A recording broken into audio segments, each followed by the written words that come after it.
Halo Subbreaker, apa kabar semuanya?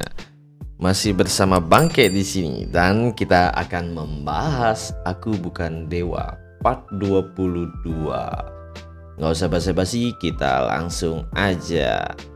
Terlihat di luar markas White Wolf, kelompok Spider melakukan penyerangan bertubi-tubi yang dikomandokan oleh Neng Jisoo. Jisoo dan timnya berusaha menghancurkan terowongan. Namun, Kei meragukan keberadaan White Wolf yang ada di terowongan tersebut, sehingga dia berkata, "Apa ini tempatnya?" Jisoo pun berpikir dalam hatinya, inilah kenapa White Wolf bisa melarikan diri dari menara instrumen rahasia dan masyarakat kebenaran di setiap saat. Kalau seorang tidak melihat terowongan tak berujung yang di dalam ini, tidak ada yang akan menduga kalau di bawah distrik atas Nokin terletak ruangan tersembunyi yang hampir 50 meter. Yang lebih tidak terduga lagi, gambaran kematian yang mengerikan. Jisoo menambah terkejut seketika melihat kumpulan mayat yang sudah menjadi tengkorak, dan itu sangat banyak. Ini bukan lagi perbuatan manusia. Apa para bajingan White Wolf itu gila? Aku sudah lama mendengar rumor tentang tindakan jahat yang dilakukan oleh White Wolf, yang juga termasuk pembantaian.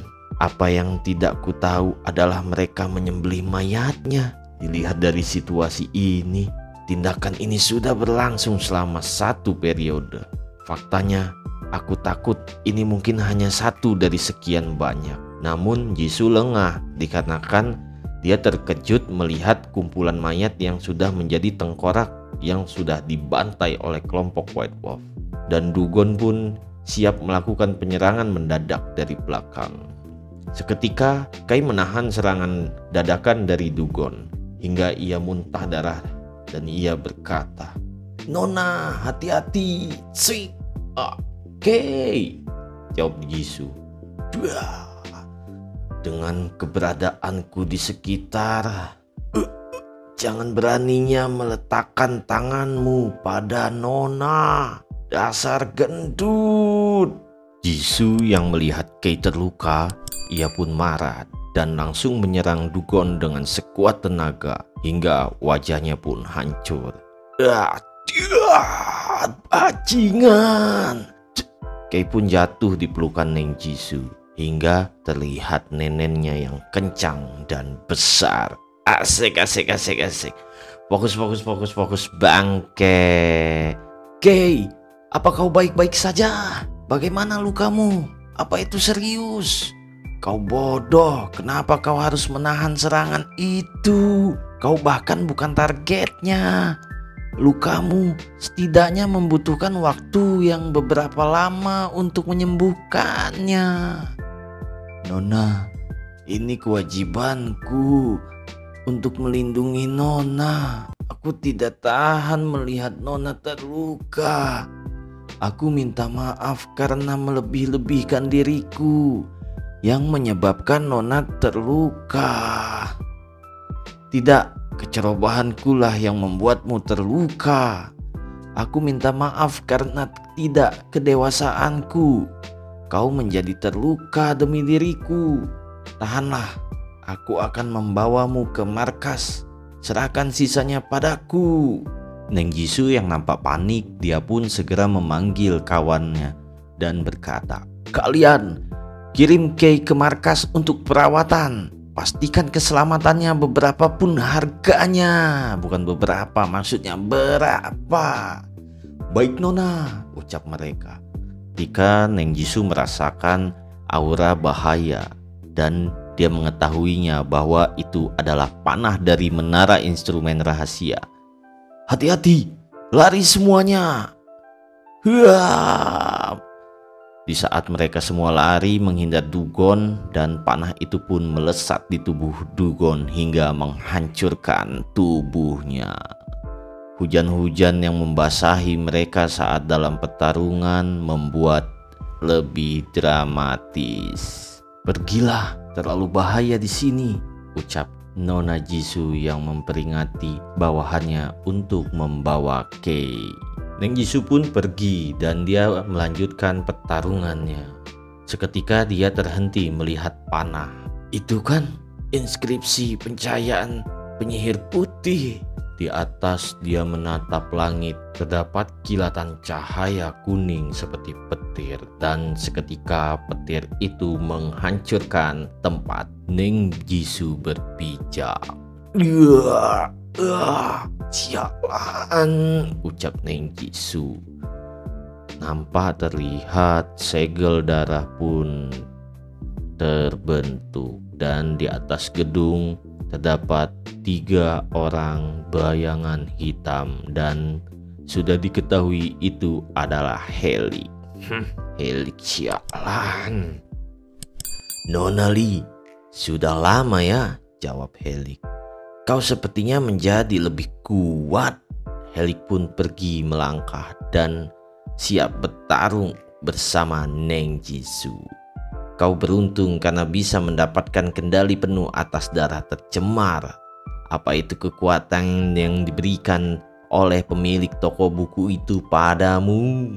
Sayang sekali. Kalau bukan karena situasi ini, aku juga ingin berkunjung. Tapi sekarang itu tidak masalah. Nampak Neng Jisoo sudah dikepung oleh serigala putih, yaitu White Wolf. Seperti yang kupikirkan, dia tidak punya cara untuk membantumu kan? Tanya Helik. Para hunter itu sepertinya tidak normal. Apa yang kau lakukan pada bawahanmu? Hanya trik kecil. Aku hanya menggunakan darah tercemar yang terkonsentrasi tinggi untuk membuat mereka mengamuk. Bukan hanya untuk meningkatkan kekuatan mereka berkali-kali lipat, tapi juga memungkinkan mereka untuk tetap sadar dalam bentuk beast mereka.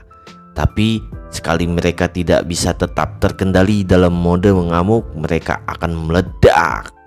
Ilusi dan rasa sakit menjelang kematian memungkinkan mereka menajamkan pikiran mereka. Selama mereka bisa bergerak, mereka adalah mesin pembunuh yang sempurna. Ternyata Jisoo kaget dan heran melihat para hunter yang sudah menjadi beast. Tentunya hidupnya pun sudah tidak lama lagi. Bukankah ini ironis sekali, Nona muda? Kekuatan yang begitu kau dapatkan dengan mudah. Kami harus menggunakan tubuh kami sebagai gantinya untuk itu. Dunia ini memang tidak adil, bukan? Neng Jisoo pun marah dan dia berkata, "Persetan dengan ketidakadilan. Kebenarannya adalah kau yang merugikan para hunter itu. Setelah memusnahkanmu, si penjahat, aku akan membebaskan mereka semua dari penderitaannya. Kaulah yang mengerikan, Helik. Apa ini orang-orang terakhirmu yang kau kumpulkan untuk bertarung melawan kami? Itu suatu kehormatan. Bahkan jika menara instrumen rahasia tidak mendapatkan perlakuan ini, sepertinya kelompok hunterku yang berumur hampir 1 bulan memiliki pengaruh seperti itu." Helik pun tertawa terbahak-bahak.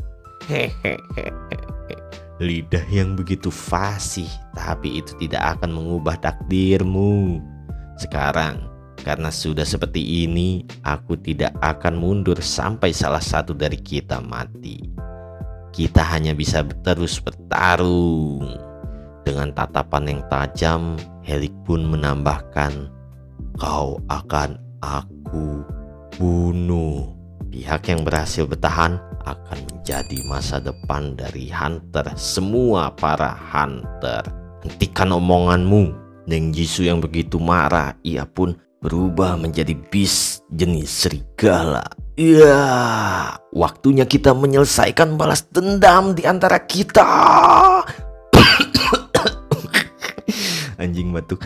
"Bersiaplah untuk mati, Helik."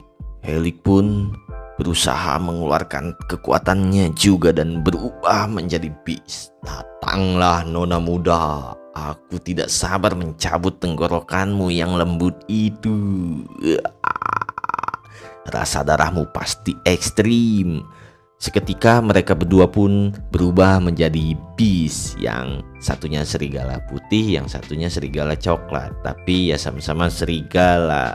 Pertarungan di antara beast gigi ganti gigi, beast gigi ganti darah, pertarungan sampai mati. Oh, pertarungan di antara beast gigi ganti gigi, darah ganti darah, pertarungan sampai mati, ucapnya.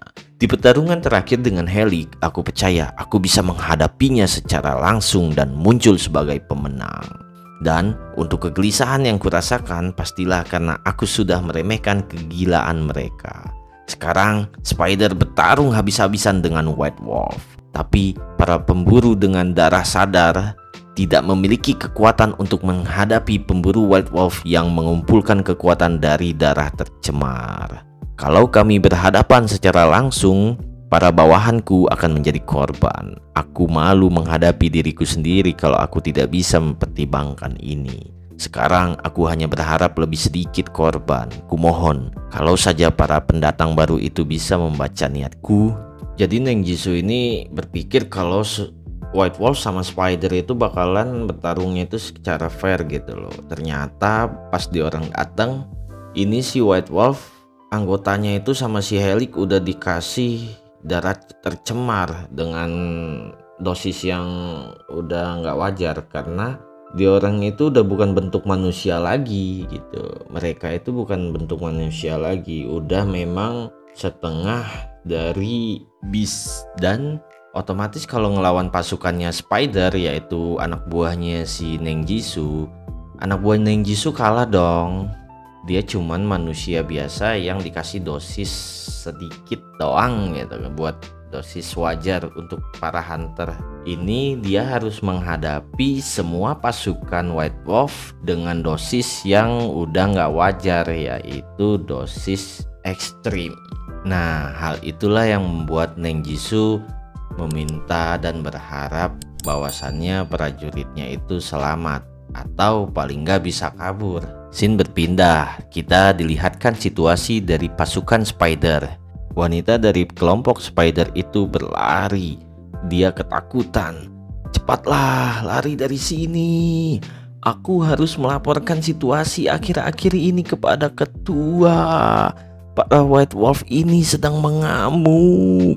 Kalau bukan karena pemimpin pasukan, aku pasti akan mati. Awalnya aku bertarung melawan para musuh dengan pemimpin pasukan. Semuanya berjalan sesuai dengan yang direncanakan. Tapi sejumlah besar pasukan monster muncul entah dari mana dan mengelilingi kami. Terlihat ternyata pasukan White Wolf yang tidak masuk akal dari segi tampilan dan kekuatannya yang begitu besar. Karena kami tidak memiliki kekuatan untuk bertarung melawan mereka, pertarungan ini berubah menjadi pembantaian sepihak. Wanita itu merasa putus asa dan dia lelah melawan para pasukan White Wolf yang sudah menjadi beast seutuhnya, sama seperti yang akan dibunuh oleh mereka.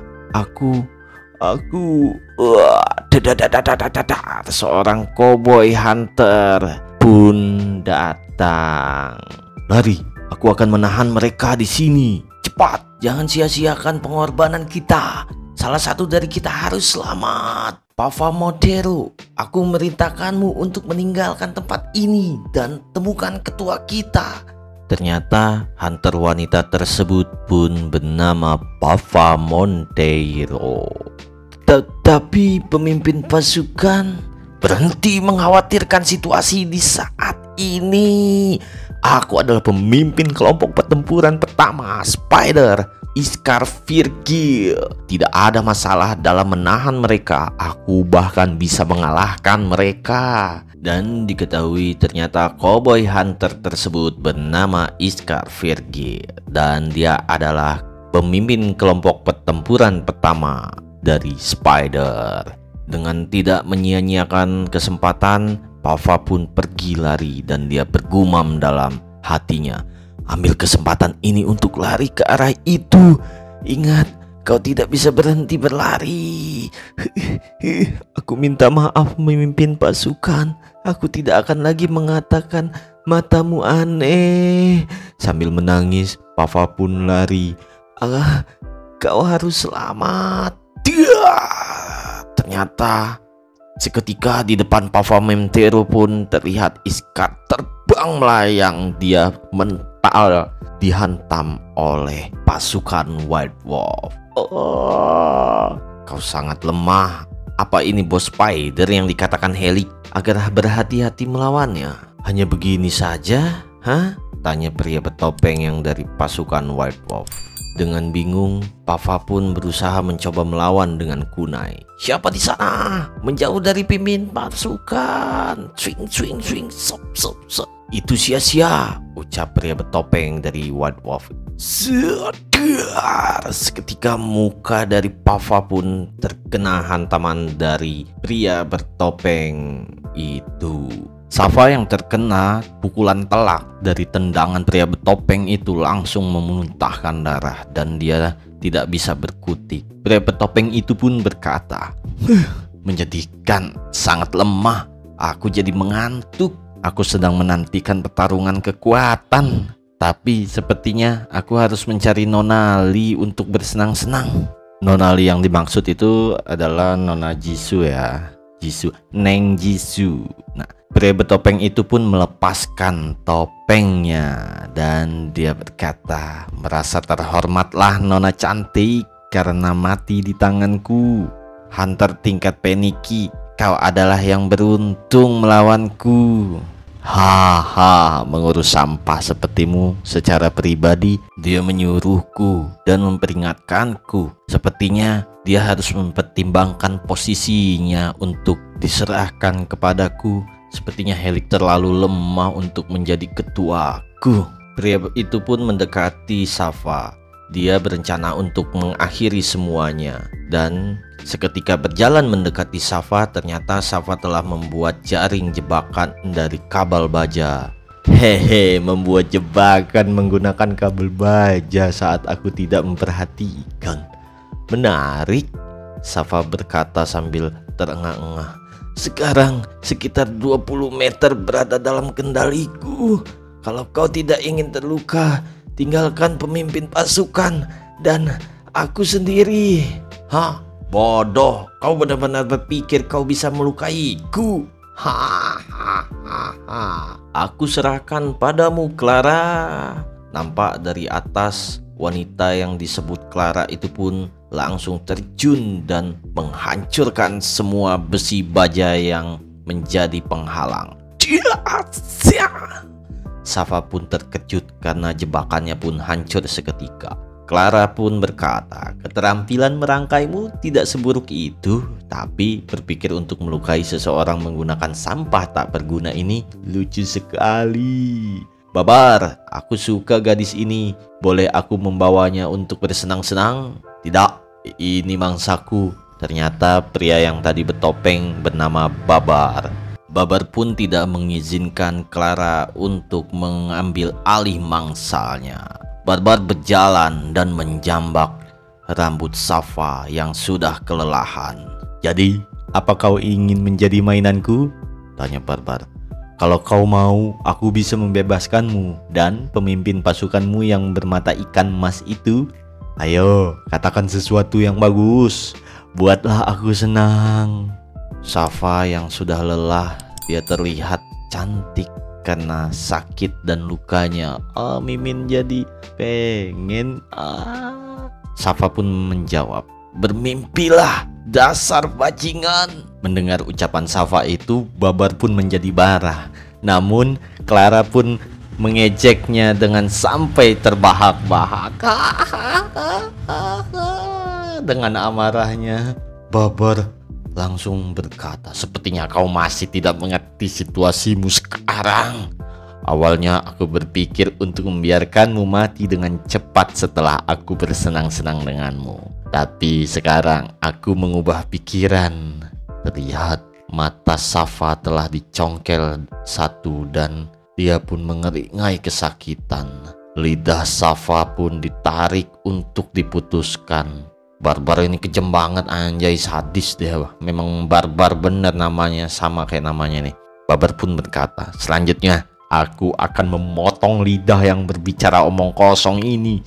Ya, saat Babar sedang menarik lidah Safa, pemimpin pasukan tempur Safa tiba-tiba terbangun dan menembakkan pistolnya ke Babar. Namun sayang seribu sayang, itu hanya mengenai pipi Babar dan hanya membuat goresan kecil. Tapi kesempatan itu membuat lidah Safa tidak jadi terpotong. "Kau terluka?" tanya pemimpin pasukan bermata ikan kepada Safa. "Goblok, udah jelas matanya copot satu, masih aja nanya kau terluka?" Lanjut. Namun walaupun hanya sekedar goresan, Babar kesal dan dia pun berkata, "Sepertinya kau ingin mati, Clara. Aku akan memberikanmu gadis ini, bersenang-senanglah. Sebagai gantinya aku akan bermain dengan orang itu." Clara pun menjawab, "Ye, aku mengerti. Aku akan menggunakan skillku untuk menyiksanya selama 7 hari 7 malam. Safa pun putus asa. "Tidak. Kalau ini terus berlanjut, pemimpin pasukan akan mati di sini. Apa yang bisa kulakukan?" Terlihat Safa yang sudah digenggam dan diduduki oleh Clara. Dia pun cuman bisa bergumam. "Benar, pemimpin pasukan berkata sebelum kami bergerak, semua ini adalah bagian dari rencana Tuan. Menurut dia, kebenaran kami tidak penting baginya. Kalau saja kami bisa membuatnya lebih melihat sedikit saja. Kumohon, bahkan kalau itu hanya pemimpin pasukan, tolong selamatkan dia." Swah! Akhirnya aku menemukannya. Jadi kau yang membuat keributan di sini. Orang-orang di masyarakat kebenaran kurang efisiensi. Hanya kalau aku ikut campur, barulah prosedurnya berjalan dengan benar. Hari-hari terakhir ini membuatku sangat kesal. Hanya setelah selesai dengan prosedurnya dan akhirnya bisa kembali lagi ke tempat tidur. Kalian membangunkanku. Tidur adalah prioritasku. Mereka semua pun teralihkan ke sosok misterius yang nampak dari jauh mengeluarkan Kagemani no Jutsu. Anjay, siapa dia? Hayo, tunggu di part selanjutnya. Jangan lupa tinggalin jejak kalian di kolom komentar. Oke, rokoknya udah habis, kopinya udah habis, Bangke pamit.